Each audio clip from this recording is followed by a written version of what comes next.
we're good. Okay. Yeah. Let's stay on schedule. Good morning, everyone. Good morning. Come on in. So I am Wes Roberts, and I am Lesley Mitchell-Clark. We had quite a party last night celebrating Area 51. I barely made it here, but I see a few of you people out there too. They were partying last night as well. So yes, I am Lesley Mitchell-Clark. This is Wes Roberts, and we are so happy that you are here to join us for the first event of this year's Alien Cosmic Expo. And I think we just want to say this is really all about you. This is very informal. We're going to, go through a few things for about an hour, and then hopefully, if we have time, we'll lower the lights and I'll see if I can get you guys into the zone. So. yeah, and in case you wondered what was it I was just listening to, that was an actual recording of Barney Hill's hypnosis session. That was just replaying in the background, just to sort of get us in the mood. So thank you for coming for an 8 o'clock workshop. We really appreciate that. We do. We've got an agenda up, folks, what's happening today and tomorrow. It won't exactly be a repeat tomorrow, and if there are loose ends, we'll certainly cover them. But that's what we expect to do this morning. We have a portable microphone that we can carry around. If somebody does have a story they want to tell and can contain it to a few minutes, that would be a super thing, because we've only got approximately an hour and 10 minutes from this point to be with you. Of course, we'll be here the whole weekend. We'll be here all weekend. Yes. All righty. So, should we just run through the agenda? Yes, of course. All righty. So, in just a few moments, we're going to be bringing up one of our dear friends, Hildegard Neimer, who's going to talk to you about her experiencer group, which is based in Toronto. And as we said, we're really interested in your stories, in all of you feeling safe and comfortable to share with us whatever has happened, even if it's just something of high strangeness. If you just maybe have a feeling that something unusual happened, we want to hear about that too. So there are lots of people that can help you. For me, it's been an integration piece, quite honestly. I had to integrate all this and carry on. I had a very demanding career, and so we can help you take those steps if you're considering taking those steps. Right. And you're surrounded by people here at the conference who can also help you. So you can see what we're going to do this morning. So I guess we're at the point where we can bring up our friend, and if you would like to introduce her.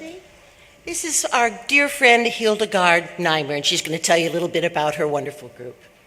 Come on up, Hildegard. Welcome, good morning, and thank you for giving me the opportunity to speak to you today. My name is Hildegard Neimer, and 30 years ago, I just wanted to give you a little bit of a wrap-up who I am and how did the Toronto Experiencers Group come about. So go back with me into the early 90s. I had 3 little kids under 5. I was a typical stay-at-home mom, 3 little kids. Life was great until one day, the body was on the sidewalk. I saw the neighborhood running together, coming together. My little 5-year-old holding on to the 3-year-old, a neighbor holding the 6-month-old baby. And I could see the ambulance coming from Eglinton and Ranforth into the subdivision at the Centennial Park area in the west end of Toronto. Next blip, bright light, brighter than those over there. And I wanted to cover my eyes, and I realized I don't have a body. Now, I was raised Catholic, and there is no incarnation, there is no life after this one.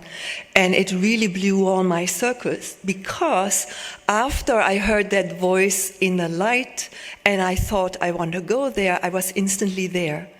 The next frame, I'm on a massage table type of thing. My body now suddenly is white, and I'm surrounded by 12 people. 4 on each side, 2 by the feet, 2 in the back, behind my head, and they had long platinum-colored hair.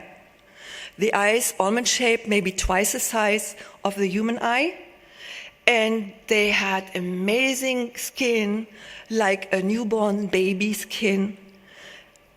The hair was platinum-colored, and they looked exactly like us, humanoid beings, but they spoke to me telepathically. The lips of the person next to me, closest to me, wasn't moving, but he was telling me that I had volunteered to have a soul fractal essence exchange. I was part of a walk-in program. My home planet, Andromeda Galaxy, Botas. And I was a multidimensional being simultaneously existing in various dimensional realities. And I shouldn't worry about anything. They would take care of me. I might not get anything I want, but I'll be well provided for. And over time, I would come back for upgrades. So back then, I had no contact, I didn't have a computer, I didn't understand networking, I didn't understand any of what was said. Coming back into the body was scary, because I woke up in a hospital bed in Etobicoke General, and the people around me didn't make sense to me, and it felt like there was something in me that didn't fit out there. It took me a couple of years to connect the dots and to be functioning in this body, all along having that telepathic connection with somebody who would explain to me what to do and how to fulfill two missions: raise these children to the light, heal the body, first of all, my own way, and I didn't understand what that meant at the time, and secondly, raise the kids to the light, then share my story and be of service to other people. Now, back then, medical experts told me I was not going to see my kids graduate from kindergarten, never mind university. So for me, whether you believe in any of this or not, it's really irrelevant. I just know the message coming from within ourselves are to be listened to. I've raised my kids, they're now all over 20, 30 years old, and I know when you listen to your soul self, you can never go wrong. Part of the reason why in 2016 I was given this platform for the very first time, and a gentleman named Grant Cameron, who you're going to listen to later on at the weekend, said, you must create an experiences group. And it terrified me. But I did, and thanks to people like Carl, who you might hear from later, I got the courage to do this, because for 30 years I didn't dare to talk about it, because when I initially did, my life collapsed completely. Nobody wanted to talk to me anymore. I had to separate from the father of my kids. My parents didn't want to talk to me anymore. It's a very, very difficult thing that experiences go to. Maybe not everybody, but my trip was really tough. So I decided I'm going to create a group where people can get together, and the rules are whatever it is that you bring into the room is accepted there. Whether my logical mind doesn't understand it, and a lot of people bring stuff to me I know nothing about. But what we'll do, we allow people to express their truth. And what I've learned over the last 3 years, just on Wednesday, we meet the third Wednesday of every month. October, we will actually have the last Wednesday to meet, so if you want to come, please come then. The bottom line is, people there took, some of them, 3 years to share their story. And when people do, they walk away and say, I feel heard for the very first time in a very long time. And I think in lending your voice and trust the people in the group, you actually help transform the collective consciousness of this planet. And I think whether we talk ETs or not, for me, what I've learned from the A's over the last 27 years is that each and every one of us impacts how this whole planet and this whole cosmos evolves. And each and every one of you is very important. So please feel free, contact me, email me, join us at our meetings. And thank you so much for the opportunity, Wes and Lesley, and organizers of this conference, to address you. Thank you.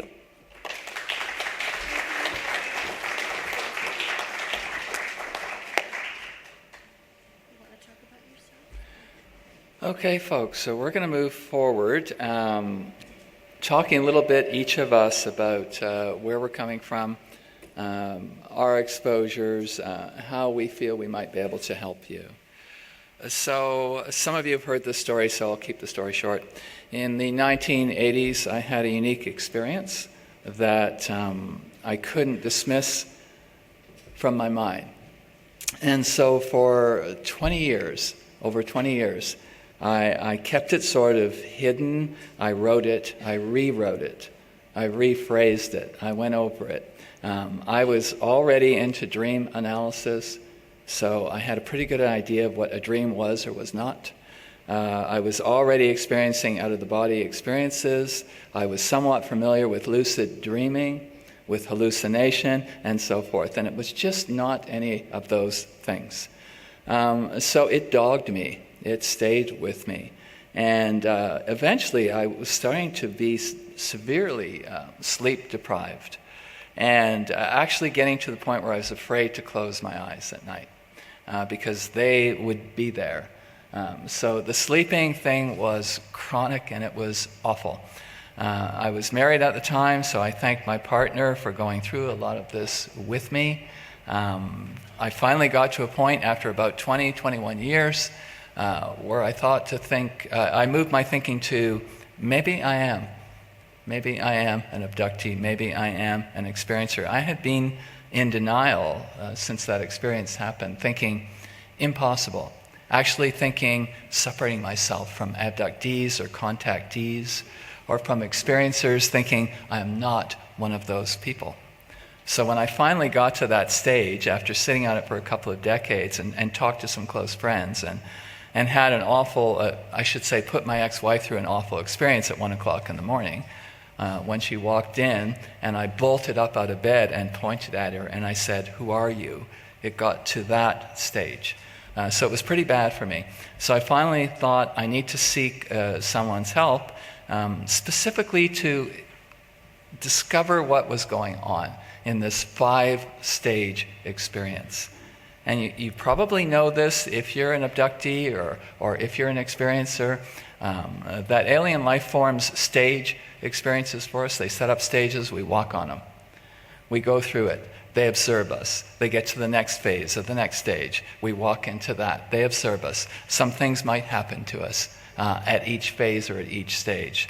So finally I thought I need to seek out some assistance for this one experience. And through a series of incidents, I discovered my friend Lesley Mitchell-Clark.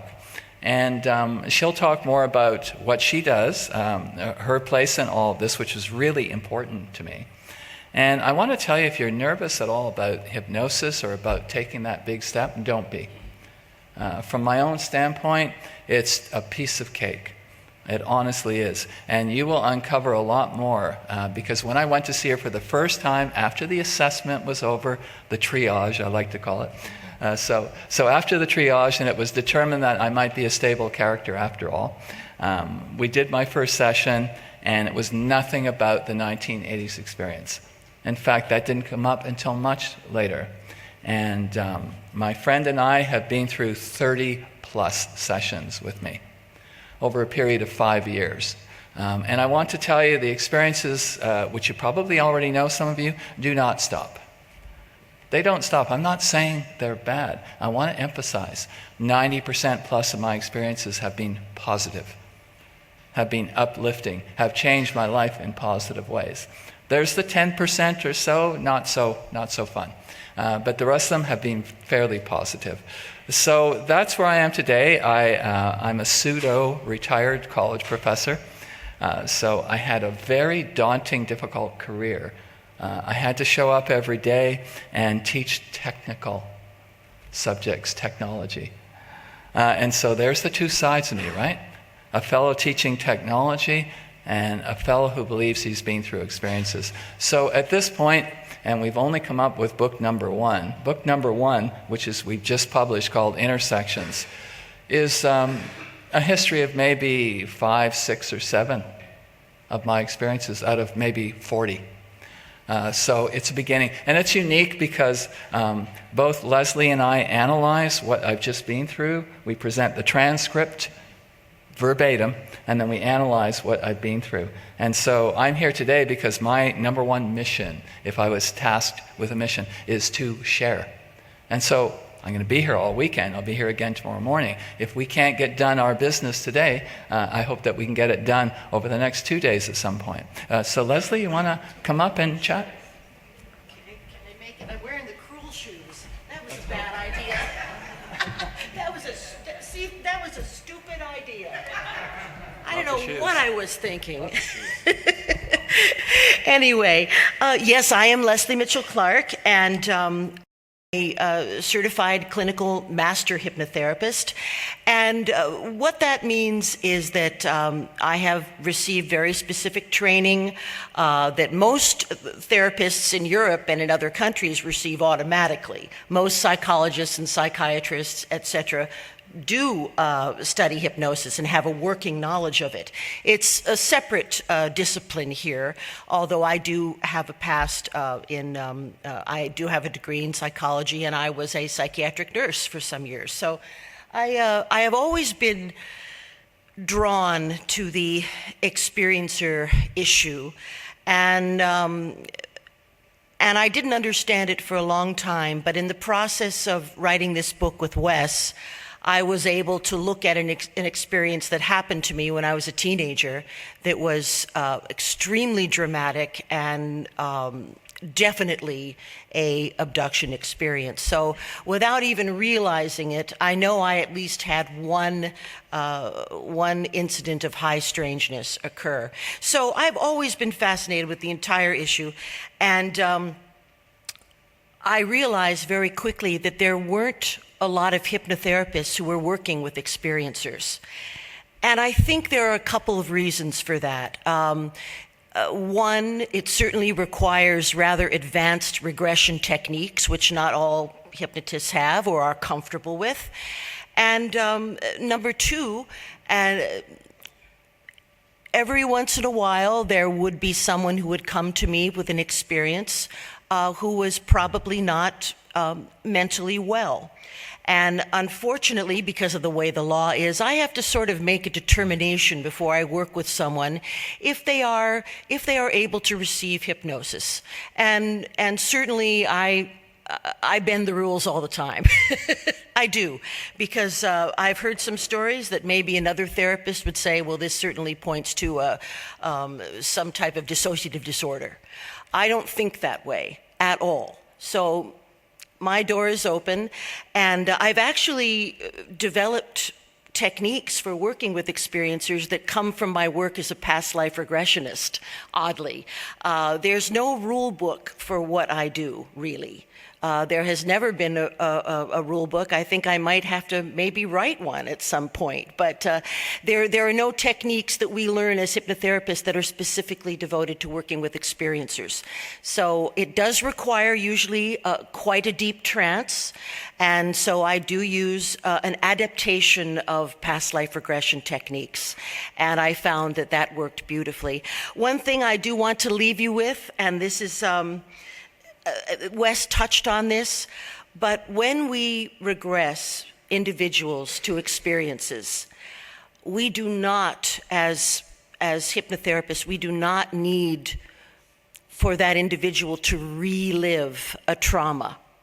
In other words, when I'm working with an individual such as Wes or any one of the many people that I see, as soon as it seems that they are becoming uncomfortable or disturbed or agitated in some way, I will immediately turn that person into an observer. So it's almost like I pull you out of your body and you're looking down on whatever it is that you are recalling. And by doing it that way, you can process it, you can reincorporate the experience into your life, and you do not ever have to re-experience trauma from the things that have happened to you. And that's something I really would love for you to take away. We were playing a bit, as Wes said, excuse me, we were playing a small bit of a regression session with Barney Hill, perhaps one of the two most famous abductees ever, Betty and Barney Hill. And for a lot of us, that's really ground zero for the contemporary abduction experience. Of course, people have experienced abductions and since the dawn of time. The Bible's full of them. The prophet Muhammad was taken up into the sky so he could look down on the world by the angel Gabriel. Well, Maybe it was the angel Gabriel. Maybe it was an advanced being. How do we know? The Bible's full of stuff. In medieval times, in Germany, as a matter of fact, there was a whole space battle that a town observed. So this kind of thing is not new, and we need to remember that. And I think, in my opinion, we are all hybrid beings, that we are carrying DNA from the beings that seeded this planet millennia ago. And we are diverse, and we represent many, many intelligences. So I think that's about all I have to say. What we're going to do now, excuse me, is open up the floor to you people, the most important people here today. And does anybody have anything they'd like to share or a question? So let me come around, sir. I have a microphone. Okay? So you're not wearing the cruel shoes, so you can do the running, Lesley. I don't mind. So just tell us in brief what you would like to say. You can introduce yourself. Okay. Facing Okay, I live up on Hamilton Mountain, and there's an airport not far from where I live. And it's only been probably the last 3 years. I built a huge deck onto the back of the house. And the last 3 years, for whatever reason, certain things have been going on that I can't explain. I don't think anybody where I'm living can explain. And my wife is, my wife doesn't believe in UFOs and stuff like that. So, anywho, this is during the air show in Toronto exhibition. They had, planes coming in out of Hamilton and planes returning to Hamilton Airport. So anyways, I'm out there watching the planes come back, and then I see looks like a Learjet, Airbus or something coming from the right, coming in for landing, full flaps down, and I can see them visually pretty darn good from where I am. He's coming down, and I see to the left of the plane, I'm going to have to say it the way it is. It was a huge round sphere that was at least 25 feet, roughly 25 feet circumference. And he was dogging. He was right beside the Learjet. He was, I'm going to guess, less than a quarter of a mile away from the jet, right beside him, coming with him. And then out of, I don't know, another plane's coming right beside this plane. They're going to crash. Next thing you know, soon I'm thinking that, I'm on the back deck. It's pretty dark out, and I'm going to say to my wife, come and see this. She's in the house. And then all of a sudden, soon I'm thinking, I'm going to ask her to come out. This thing came really fast away from the plane in a nanosecond, right above where I was standing on the deck. So I'm looking up, and I see this sphere right directly above me. I don't know what the heck's going on here. First, when I saw it beside the plane, it was like a blue, greenish tinge. And then when it came really fast above me, it was still kind of like a bluish, greenish tinge. So I thought, this is right above the pine tree, 1,000 feet above my house. I have to go get my wife. If it leaves, it leaves. So I went, hurry up to the back door, yelled at her, you got to see this. She came running out. She looked up and she said, what in the heck is that? I said, yeah, what's that? And she said, I said, I don't know, but for fun, just for fun, because she never believed in UFOs. So I said to her, what if I asked this UFO thing to turn red? And soon I thought this thing to turn red, it turned red for her. I said, could you please turn red for my wife? And it turned red, which was bizarre. So I thought, well, this is just too much. So my wife said, what is this? I said, I don't know. And so soon I thought, well, if I asked it to turn red, if I asked it to turn green, it wouldn't be a coincidence that it would turn green. So soon I said, well, maybe it turned green. It turned green. So she flipped out and said, I don't know what the hell this is. But what it did, when it was sitting there 1,000 feet above the pine tree, it took off. It went, I'm going to guess 30,000 feet up, 40,000 feet up, way up there in a second. And the next thing you know, it came back right to the same place it was above the pine tree again, sat there, and that's when we stayed pretty kind of quiet. So, there's no sound, there's nothing coming from this thing. Next thing we know, it went right back again to the same place it was and sat there for a second, And then it did a nanosecond arc. It went in an arc, like a big U behind the pine tree, so we couldn't really see behind the pine tree where it went, but it made a really sudden fall from the sky like a falling star, and it just fell to the right, and it was gone in a nanosecond. What the heck it was, don't know. It was there. We both saw it, and now my wife's a believer. Thank you. Thank you. That is a great way to start, do you think? Indeed. We do have 2 mornings, so if this is all we do tomorrow morning, we really don't mind, right? Absolutely. Because this is about you. So I see hands up, so I'm going to come around. I'm not taking any preferences. I'm seeing hands, and I'm coming around. Did you have okay. You can introduce yourself if you wish or not, and just go for it. There you go. My name is Lisanne. I don't know what's going on with my energy right now, but it's pretty intense, and I always just chalk things up to being spiritual of nature, and yeah, this is pretty interesting, and I'm really interested in getting a session if possible. If I can do that, that would be great. Wonderful. Yeah, thank you. And I did want to mention that both Wes and